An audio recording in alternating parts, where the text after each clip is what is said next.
I'm happy to, as the hackers here, have chosen the quantum computing field rather than just going through AI, ML, blockchain, and etc. And given dedicated the week to quantum computing in this case, and I'm happy to actually represent QBraid in that aspect.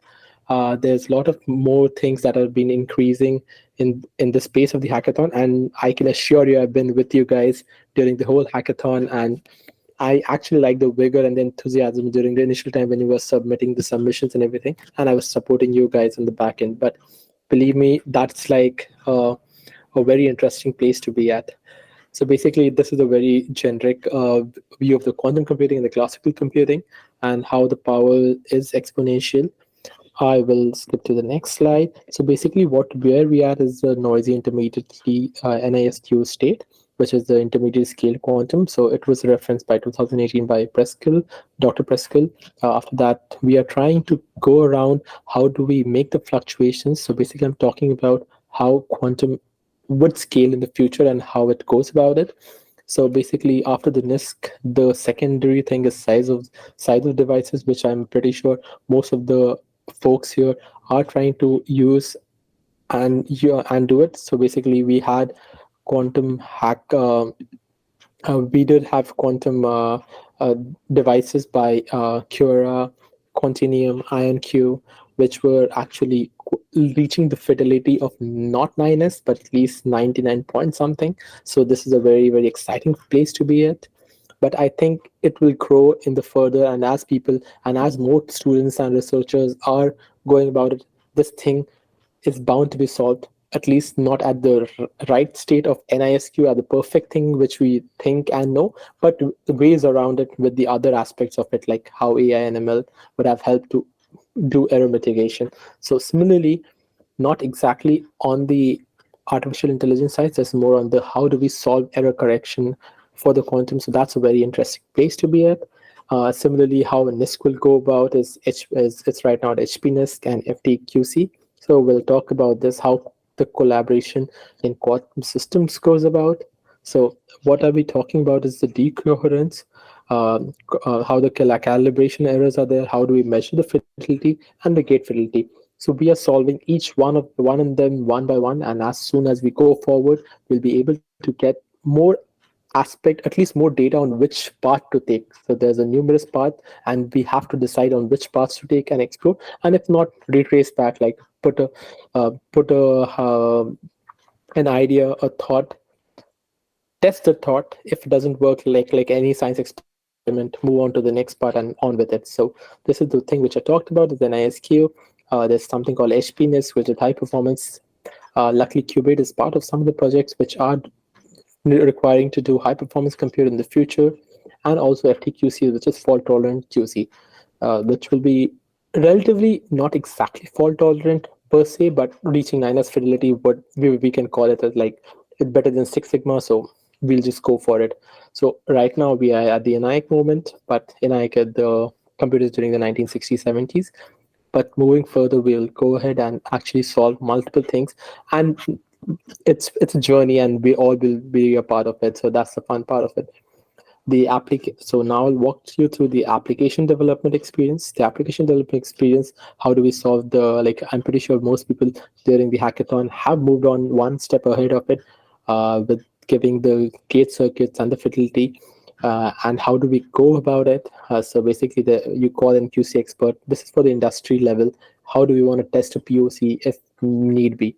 Then calling an industry expert to, or the domain expert in this use case. Then go about calling a hardware expert to get the hardware, and then go about setting up the quantum compute and resources which are bound to scale for different users, and how do we go use those in real life example and at scale. So all of these processes, we are at step one, possibly step two, solving step three. Ideally, I would love that in the future you guys become the step two part and actually solve QC experts and domain as the use cases come up. We are quite hopeful, with the fingers crossed, being that the hardware experts choose the quantum computer and make millions of the contract is signed even and reduce the cost similarly for people to onboard and use, rather than having a gate blocker of such a high dollar value to each of them. But similarly, as things get solved, it will get as things are growing. So that's where Kuberate comes in. It's not exactly how like how do we actually focus. So basically, there's so many nudges to actually start a quantum computer, trying different circuits. There are different things launching. There are different like PennyLane has a few 0.27 was before that. Right now it's 0.34. Similarly, there would be some other combinations which you like to use on the quantum ecosystem, but then you end up trying to solve, okay, fine, I'm getting some pip install error or some ecosystem error or some environment errors, or just connecting to a device, solving one of the state in a chasm circuit and converting to a different one would cause an issue and some things will break. So at least those are the less important part as part of the projects or questioning. So we are trying a level best to actually solve it for you, which during the hackathon you might have seen. It could like, at least that's what I think. It was a very seamless entry with the challenges and everything, and that's where we come. So we want to take your painstaking parts, solve it, and just keep quantum on the table for you guys. So that's been what Kuberate is trying to do. So it's a leading cloud platform with around 10K users till now, and I'm hopeful after this it'll grow uh, to further heights. We do provide CPUs, GPUs, QPUs, and software tools. During the hackathon, we did actually give jobs and devices with the PennyLane circuit, and we were actually enabling that so that people can see the jobs and devices, even though more none of the PennyLane challenges are there, but this will be the interface for the jobs devices, sending a job through, and it will be as simple as just copying a link and then sending it through. And the other configurations which we'll talk about in the Kuberate SDK. There are some. We also sponsor a few of the open source project as part of Python Toolkit, which is the SDK, and which I think you guys should actually try. And the other thing is we are tailored a lot of hackathon, and we have this configuration for PennyLane for the daily users need. But there's a lot of other configurations on the Qubit side, which I think and which is very relatively easy to use and go about further. So what does Qubit offer? So basically, I'll talk about how what is Qubit Learn. We launch quantum computing for a fraction of the cost, and it's kind of scaled through. It gets starts under 5 minutes. So basically, if you want to give a demo or something, and you know that's something that should work with the environments and the other aspects around an environment, and suddenly something doesn't fail, you can use the lab, and it's you could run on a Chromebook if you want, and the performance and everything should be the same. Similarly for the Qubit SDK, even if you want to like connect your SDK using Qubit platform or your local platform from your VS Code or some other Jupyter Hub by setting up an SDK, using our API key, you can use it, and all the other systems will work flawlessly. Then we also part of some of the research projects, which I'll talk through. So we have the cost, which is given the Qubit docs. The lab is what you guys use during the whole hackathon, and it was quite easily, even with the seamless entry of Xanadu, QHack with Qubit, and it was just one click and it opens notebook to you on a server and does everything for you. This is classical stack which we talked about and which we're trying to overdo, and we want to give you the quantum stack. Meanwhile, we are also tackling the quantum stack problems so that you can actually use this and then make the wheel possibly an alloy wheel set or something like that. Let's going further. So we have the Kubernetes lab. It's a funny environment thing which we made. Is like, okay, it integrates with your environment, does your changes, gives you GitHub and all the major quantum SDKs onto it. Now we'll move on to the lab, which you guys have used. It has a connection with other parts, which is brackets, so you can use any of the environments. It will majorly closed for this, but if you want to use it, or you can try Qubit, and or we can talk and get those things out for you. So, and these are there. There are a few other tutorials. So if you want to get started onto that, you can use the tutorials or code snippets. You can just click on the code snippets, and the code snippets will be launched to your Jupyter. Similarly, the SDK, which is also available on platform and online on your local machine. just by a set of configuration steps which are given on the open source GitHub repo. You can actually see that it's the transpiler between all these different variations, and we actually have a weighted map to transpile and take the best transpilation across. We have Circ program, that we have PyQuil, Bracket, PennyLane, Quantum. We also empower other ecosystems so that we can scale faster, like AWS, all these different aspects turning to the Kubernetes SDK and connecting to all the other one. And there are a lot of issues because there are too few different systems all talking and configuring with the others, but sometimes some takes a release up and the other one does not. So there's a lot of headaches if you actually want to do a research and do benchmarking on different aspects of this. So then there is something which we can solve faster.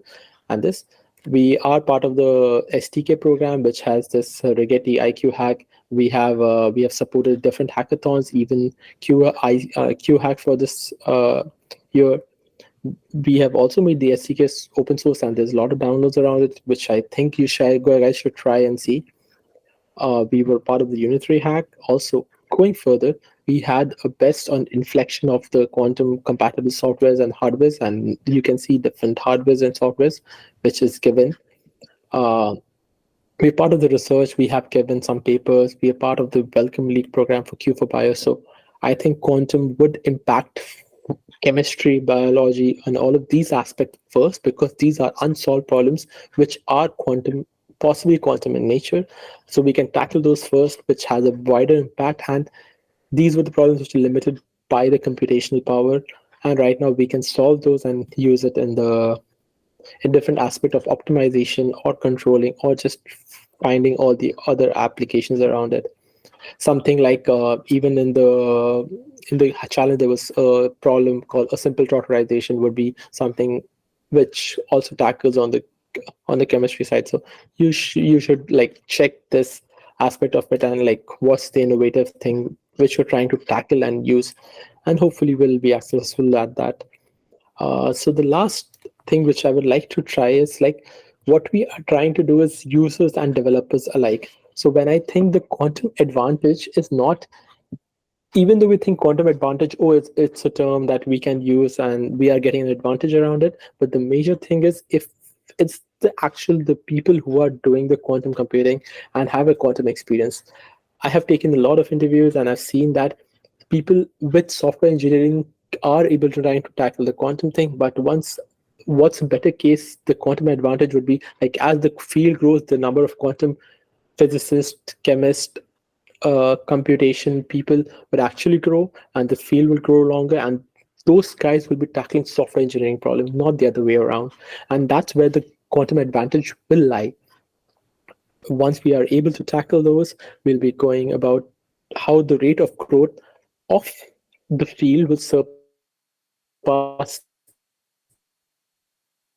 the number of users, and that's where we are trying to figure out and how do we scale and reach that. So they are some of the aspects which if you're upskilling yourself, like I've talked to some freshmen, sophomore, which have gotten a lot of knowledge in quantum computing, which is like I'm like super impressed about it. But going further, how do we actually use those people who are quite enthusiastic on this field and have a lot of vigor around it, learn all these software engineering basics, because eventually, when everything will get solved, which needs to be solved, it will come at the most imminent problem, which is scale and distributions. And that's the best challenge to solve after that. And once we are able to solve it, then only we would have reached the quantum advantage per se. And I would not leave. So basically, if you're having the advantage, you need to think about scale and distribution.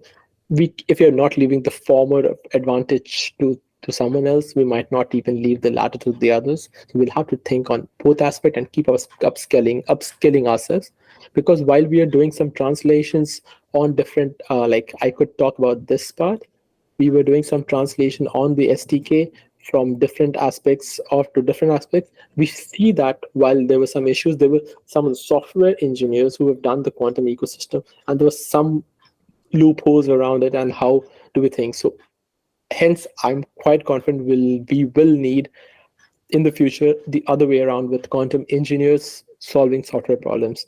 And I'm pretty sure we are up for the task of doing that. The next suggestions would be like just trying to learn Git.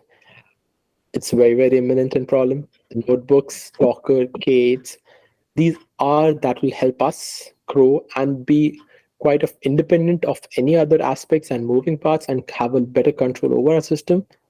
And that's where I say thank you. I'm from QBraid, and this is Akash.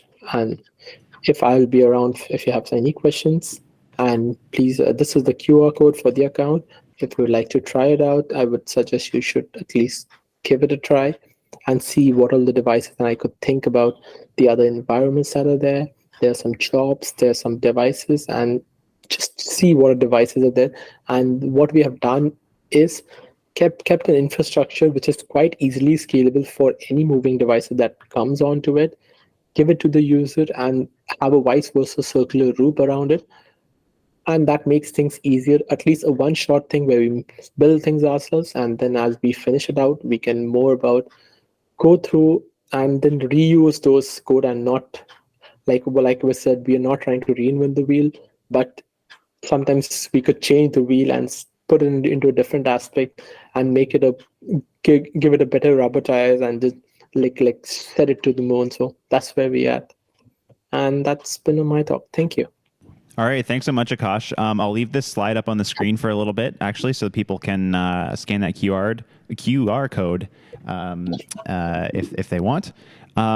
Thanks so much. That was really informative. Lots of stuff to go through there. We'll jump right into some questions. We have a question from Catalina. Is there a limit on the number of files or environments I can have?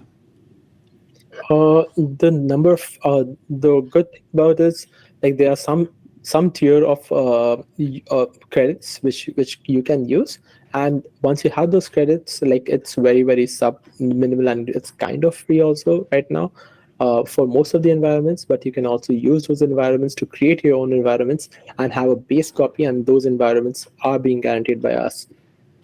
But the environments which you are creating, you can actually test it out on the base and then reuse onto your aspects. So there no per se, all the environments which you can see are there, but if you would like to reuse those, you'll have to reuse it per se on different aspects. I see. Another question from Catalina. Can I use codes for free AWS? Can I use codes for free AWS credits directly on QBraid? Yes, not right now. You'll have to set up your own AWS private key and the secret, and then use that. But what we are trying to do about is we can also provide it as a service later on, but it's not about in the docket right now. But this is what we also have thought, giving the users their own personal thing, which can be managed by an organization and moving further as part of different aspects onto it. But if you're trying to set up your own AWS and that's also as per our use case. We have seen most users don't want to go through making an AWS account, calling an IAM user, setting up the IAM roles and permissions and things. So rather than just let it use it, and we have actually kept the rates of the devices without the IAM almost on a similar basis and par. So I think that's actually a very commendable thing to not think about, rather than just focus on this. But yeah, we do have that in the docket to actually fill it out for the users to actually use their own AWS ID and secret. And your credits will not be charged in that case. Nice. But it's not available right now. Cool. All right. So I think that'll do it for now. Again, if there's any questions that didn't get answered, go see Akash on the Discord. He'll be there. Akash, it was great to have you. Thanks so much for joining us today, and we'll see you around. Cheers.